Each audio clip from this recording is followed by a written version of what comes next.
کہیں مہنگائی تو کہیں اوور بلنگ۔ ملک میں بجلی کمپنیوں کے اندھیر نگری، صارفین سے مختلف انداز میں اوور بلنگ کر کے کروڑوں روپے اینٹھ لیے۔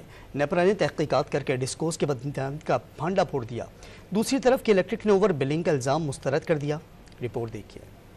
بجلی کی تقسیم کار کمپنیوں کی لوٹ مار بے نقاب ہو گئی۔ نیپرا کی تحقیقاتی رپورٹ کے مطابق بجلی کی اوور بلنگ کی وجہ سے لاکھوں صارفین متاثر ہوئے۔ بجلی کمپنیاں اپنی نااہلی چھپانے کے لیے دانستہ بددیانتی کر رہی ہیں۔ رپورٹ کے مندرجات کے مطابق جولائی میں کی الیکٹرک کے 77,869 صارفین کو غلط تصویر والے بل بھجوائے گئے۔ اگست میں کی الیکٹرک کے 65,675 صارفین کو غلط تصویر والے بل بھجوائے گئے۔ رپورٹ کے مطابق میپکو نے جولائی میں 57 لاکھ سے زائد صارفین کو 30 روز سے زیادہ کے بل بھیجے۔ اگست میں میپکو نے 22,65,271 صارفین کو زیادہ دنوں کے بل بھیجے۔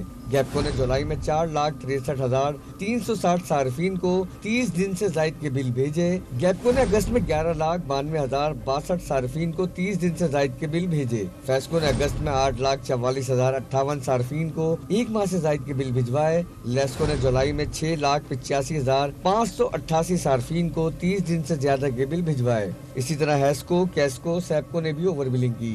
دوسری طرف کی الیکٹرک نے واضح کیا ہے کہ ان کی طرف سے بلنگ سائیکل میں کوئی لاپرواہی نہیں پائی گئی۔ Hand held device meter reading کی شفافیت کو یقینی بنانے کے لیے مؤثر طریقہ ہے۔ رپورٹ میں اٹھائے گئے دیگر نکات کے حوالے سے نیپرا اتھارٹی کے ساتھ تفصیلات شیئر کی جائیں گی۔